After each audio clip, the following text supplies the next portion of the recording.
ಬೆಂಗಳೂರು ದಕ್ಷಿಣ ಜಿಲ್ಲೆಗೆ ಸಂಬಂಧಪಟ್ಟಂತ ಎಲ್ಲ ಕಾರ್ಯಕರ್ತರುಗಳೇ, ಮುಖಂಡರುಗಳೇ, ಮುನ್ಸಿಪಲ್ ಅಧ್ಯಕ್ಷ ಅಂತ ಶಶಿಯವರೇ, ಕೌನ್ಸಿಲರ್ಗಳೇ, ಮಾಜಿ ಕೌನ್ಸಿಲರ್ಗಳೇ, ವಿವಿಧ ಸಂಘಟನೆಯಿಂದ ಬಂದಂತ ಎಲ್ಲ ಮುಖಂಡರುಗಳೇ, ಸ್ನೇಹಿತರೆ, ಬಹಳ ದಿನದಿಂದ ಬಂದು ಶಶಿಯವರು ಬಂದು ಟೈಮ್ ಕೇಳ್ತಾ ಇದ್ರು. ನಾನು ನಿಮ್ಮ ಶಾಸಕರು ಆರೋಗ್ಯ ಸರಿ ಇಲ್ಲ, ಹಾಸ್ಪಿಟಲ್ ಅಡ್ಮಿಟ್ ಆಗಿದ್ದಾರೆ, ಬಟ್ ಈಗ ಎಲ್ಲ ಚಿಂತಿಸ್ಕೊಂಡಿದ್ದಾರೆ. ಈ ಬೆಳಗ್ಗೆ ತಾನೇ ನಾನು ಸಂಬಂಧಪಟ್ಟಂತ ಡಾಕ್ಟರ್ನ ಮಾತಾಡಿದೆ. ಈಗ ಅವರೆಲ್ಲ ಒಟ್ಟಿಗೆ ಅವ್ರ ಫೋನ್ ಸ್ವಿಚ್ ಆಫ್ ಆಗಿತ್ತು. ಬೇರೆ ಡಾಕ್ಟರ್ ನಾನು ಏನೋ ಮಾತಾಡಿ ಏನು ಪರಿಸ್ಥಿತಿ ಅಂತ ಬೈಪಾಸ್ ಕೂಡ ಆಗಿದೆ. ಕೋರ್ಟ್ ಹಾಕೋದು ಕೂಡ ಹೇಳ್ತೀನಿ, ನಾನು ಲೇಟ್ ಮಾಡಿದೆ. ಸೊ ಅವರ ಚುನಾವಣಾ ಸಂದರ್ಭದಲ್ಲಿ ನಾವೇನು ಮಾತು ಕೊಟ್ಟಿದ್ದೋ ಅದನ್ನು ಶಿಶಿಯವರು ನೆನಪು ಮಾಡ್ತಾ ಇದ್ದಾರೆ. ಇವೆಲ್ಲ ಸೇರಿ ದುಡಿದಿದ್ದೀನಿ. ರಾಮನಗರ ಟೌನ್ ಒಂದೇ ಅಲ್ಲ, ಇಡೀ ಬೆಂಗಳೂರು ದಕ್ಷಿಣ ಜಿಲ್ಲೆಗೆ ವಿಶೇಷವಾದಂಥ ರೂಪ ಕೊಡಬೇಕು ಅನ್ನೋದು ನನ್ನ ದೊಡ್ಡ ಸಂಕಲ್ಪ. ಈಗ ಮಾಡೋಕ್ಕಾಗಲಿಲ್ಲ ಅಂದರೆ ಯಾವಾಗ ಮಾಡೋಕ್ಕಾಗಲ್ಲ ಅನ್ನೋದು ಕೂಡ ನನಗೆ ಅರಿವಿದೆ. ಇದೇ ಸಂದರ್ಭದಲ್ಲಿ ಆಗಿರ್ಬೋದು, ಬಟ್ ಹಂತವಾಗಿ ಈಗಾಗಲೇ ಯೂನಿವರ್ಸಿಟಿ ಕೂಡ ಈಗಾಗಲೇ ಪ್ರಾರಂಭವನ್ನು ಮಾಡಿದ್ದೇವೆ. ಕೆಲಸ ಕೂಡ ನಡೀತಾ ಇದೆ. ಮುಂದೆ ಏನೇನಾಗಿತ್ತು ಅಂತೇಳಿ ನಾನು ನಿಮ್ಮ ಈ ಒಂದು ನಿಮ್ಮ ಕ್ಷೇತ್ರದ ಬಗ್ಗೆ ಆಗಲಿ, ನಮ್ಮ ಜಿಲ್ಲೆಯ ಬಗ್ಗೆ ಆಗಲಿ ಅನಂತಪುರ ಬಿಟ್ಟು ಯಾವ ರೀತಿ ಇವತ್ತು ಕೂಡ ಬರಡುವಾಗಿ ನಿಂತಿದೆ ಅನ್ನೋದಕ್ಕೆ ನಾನೇನು ಹೇಳಬೇಕಾಗ್ತಿಲ್ಲ. ನಾನು ಹೇಳಿದ್ರೆ ಅದು ರಾಜಕೀಯ ಪರಿಣಾಮ ಬರ್ತದೆ. ಈಗ ನಮ್ಮ ಜವಾಬ್ದಾರಿ ಇದೆ. ಖಂಡಿತ ಇದಕ್ಕೆ ಏನು ಅನುಕೂಲ ಆಗಬೇಕು ಅನ್ನೋದನ್ನ ಹಿಂದೆ 3 ಜನ ಶಾಸಕರು ಸೇರಿ ಸಿದ್ದರಾಮಯ್ಯ ಸಾಹೇಬರಿಗೂ ಅವರೆಲ್ಲ ಮನವಿ ಕೂಡ ಮಾಡಿದ್ರು. ಅವರು ಸ್ವಲ್ಪ ಸಹಾಯ ಮಾಡಬೇಕು ಅಂತ ತೀರ್ಮಾನ ಮಾಡಿದ್ರು. ನಾನೀಗಾಗಲೇ ಕೆಲವು ನೀರಾವರಿ ಇಲಾಖೆಯಿಂದ ಟೌನ್ನ ಕೆಲವು ಅಭಿವೃದ್ಧಿಗೆ ಕೆಲವು ಕಾರ್ಯಕ್ರಮ ಕೂಡ ತೆಗೆದುಕೊಂಡಿದ್ದೆ. ಈಗೆಲ್ಲ ಜವಾಬ್ದಾರಿ ಕೂಡ ನನಗೆ ಹೆಚ್ಚಿದೆ. ನಿಮ್ಮ ಮುನ್ಸಿಪಲ್ ಅಧ್ಯಕ್ಷರು ಏನು ಮನವಿಯನ್ನು ಮಾಡ್ತಾ ಇದ್ದಾರೆ ಅದು ಕೂಡ ಗಮನದಲ್ಲಿ ಇಟ್ಕೊಂಡು ಯಾವ ರೀತಿ ಗ್ರಾಂಟ್ ಕೊಡಬೇಕು, ಯಾವ ರೀತಿ ಬಡವರಿಗೆ ಸೈಟ್ ಕೊಡಬೇಕು ಅಂತ ನಾನು ಈಗಾಗಲೇ ಇಕ್ಬಾಲ್ ಹುಸೇನ್ ಹೇಳಿದ್ದೇನೆ. ಮೊದಲನೇ ಹಂತದಲ್ಲೇ ಆ ಬಡವರಿಗೆ ಭಾಳ ಪೆಂಡಿಂಗ್ ಇತ್ತು. ಅದು ಕೂಡ ಸಿದ್ದರಾಮಯ್ಯನವರು ಒಂದಷ್ಟು ಹಣ ಕೂಡ ಕನಕಪುರಕ್ಕೆ ಅವರು ಬಿಡುಗಡೆ ಮಾಡಿದರು. ಈಗ ರಾಮನಗರ ಕೂಡ ಮಾಡಬೇಕಾಗಿದೆ. ಡಿ.ಕೆ. ಸುರೇಶ್ ನಾನು ಮಾತಾಡ್ತೀನಿ.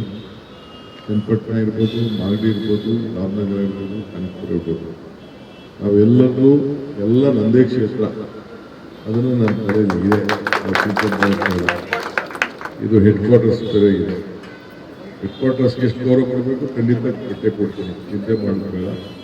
ಅದು ಕೇಂದ್ರ ಬಿದ್ದು ಈಗ ಬೆಂಗಳೂರು ದಕ್ಷಿಣ ಅಂತ ನಾಮಕರಣ ಮಾಡಿದ ತಕ್ಷಣ ನಿಮ್ಮ ಜಿಲ್ಲೆಗೆ ಯಾವ ರೀತಿ ಗೌರವ ಬಂತು ಅನ್ನೋದು ತಾವೆಲ್ಲ ಗಮನಿಸಿದ್ದೀರಿ.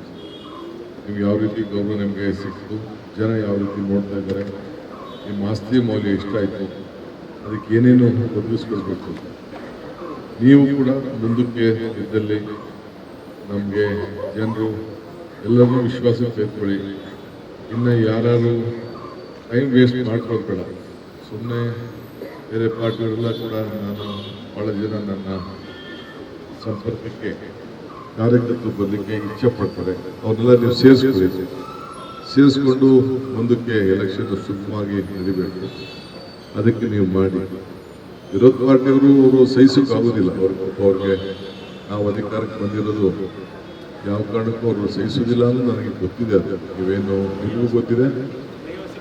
ಕೈ ಹೊಸಿಕೊತಾವ್ರೆ.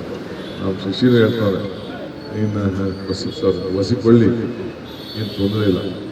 ನನ್ನ ಡ್ಯೂಟಿ ನಿಮ್ಗೆ ಒಳ್ಳೇದಾಗಬೇಕು.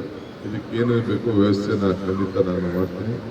ಅಭಿವೃದ್ಧಿ ವಿಚಾರದಲ್ಲಿ ನಿಮ್ಮ ಏನು ನನ್ನ ಮೇಲೆ ವಿಶ್ವಾಸ ಇಟ್ಟಿದ್ದೀರಿ ಅದಕ್ಕೆ ನಾನು ಗೌರವನ ಕಾಪಾಡ್ಕೊಂಡು ಹೋಗುವಂಥ ಕೆಲಸ ಮಾಡ್ತೀನಿ. ತಾವೆಲ್ಲ ಬಂದು ನನಗೆ ಅಭಿನಂದನೆ ಸಲ್ಲಿಸಲಿಕ್ಕೆ ಬಂದಿದ್ದೀರಿ. ನೀವೇನು ಬರೋ ಅವಶ್ಯಕತೆ ಇರಲಿಲ್ಲ. ನಾನೇ ಈಗಾಗಲೇ ಯೋಗೇಶ್ವರ್ ಹೇಳಿದ್ದೆ, ಒಂದಿನ ನಮ್ಮ MLA ಅವರು ಆಸ್ಪತ್ರೆಯಿಂದ ಬಂದ ಮೇಲೆ ಒಂದು 3 ಕಡೆ, ಮುಂದೆ ಕಡೆ ಬೇಡ, ಈ ಕಡೆ ಒಂದು 3 ಕಡೆ ನಿಮ್ಮ ಕ್ಷೇತ್ರದಲ್ಲಿ, ಹಳ್ಳಿಯಲ್ಲಿ ಒಂದು ಕಡೆ, ಟೌನಲ್ಲಿ ಒಂದು ಕಡೆ, ಬೆಳಗ್ಗೆಯಿಂದ ಸಾಯಂಕಾಲ ಇಲ್ಲೊಂದು 3 ಕಡೆ, ಚನ್ನಪಟ್ಟಣ ಒಂದು 3 ಕಡೆ, ಒಂದು ಸಭೆಗಳನ್ನು ಮಾಡಿ ಕೃತಜ್ಞತೆ ಸಲ್ಲಿಸುವಂಥದ್ದು ಆ ಕೆಲಸ ಕೂಡ ಮಾಡೋಣ. ನನಗೆ ಸನ್ಮಾನ ನೀವೇನು ಮಾಡಬೇಕಾಗಿಲ್ಲ, ನಾನೇ ನಿಮಗೆ ಸನ್ಮಾನ ಮಾಡಬೇಕಂತ ನನ್ನ ಡ್ಯೂಟಿ ಕೂಡ ಇದೆ.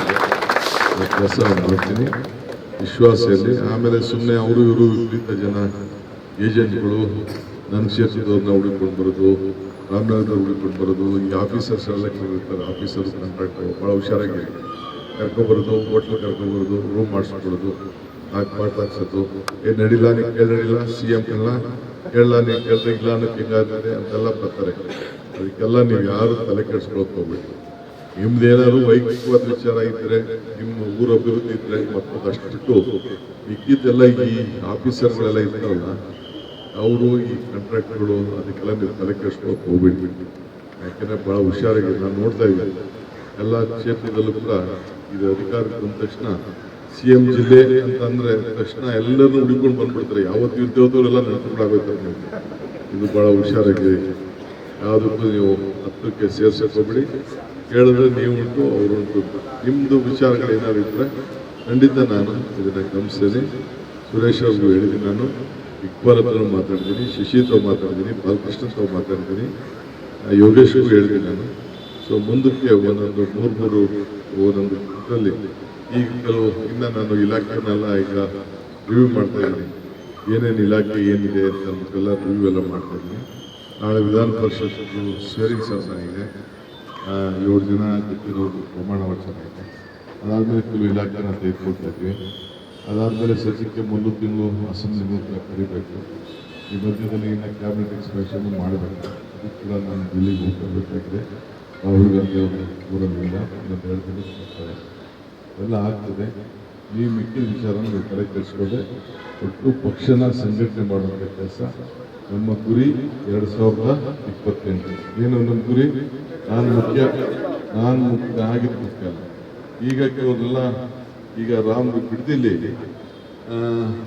ನಾನು ಮಾಡಿದ್ನ, ಈಗ ಇದಕ್ಕೆ ಅಡ್ಮಿಷನ್ ನಾನು ಮಾಡಿದ್ನ, ಈಗ ಹಿಂದೆ ಬಿಡದಿಗೆ ಇಂಡಸ್ಟ್ರಿಯಲ್ ಟೌನ್ ನಾನು ಮಾಡಿದ್ನ, ಅವರೇ ಮಾಡಿದ್ರು. ಈಗ ಈ ಬಿಡದಿಲಿ ದೊಡ್ಡ ಟೌನ್ಶಿಪ್ ಬಂದರೆ ನಿಮ್ಮೆಲ್ಲರಿಗೂ ಅನುಕೂಲ ಆಗ್ತಾ ಇಲ್ವಾ? ನಿಮ್ಮ ಎಲ್ಲ ರಾಮನಗರ ತಾಲೂಕಿಗೆ, ಮಾಗಡಿ ತಾಲೂಕಿಗೆ, ಕಾನ್ಪುರ ತಾಲೂಕೆಲ್ಲ ಕೂಡ ನಮ್ಮ ಈಗ ಬರೀ ಏರ್ಪೋರ್ಟು ಇಲ್ಲಿ ಬಂದಕ್ಕೆ, ದೇವನಹಳ್ಳಿ ಬಂದಕ್ಕೆ ಇಲ್ಲಿಂದ ಬೆಂಗಳೂರಿಗೆ ದೊಡ್ಡಬಳ್ಳಾಪುರ ಎಲ್ಲ ಅನುಕೂಲ ಆಗಲಿಲ್ವೇ?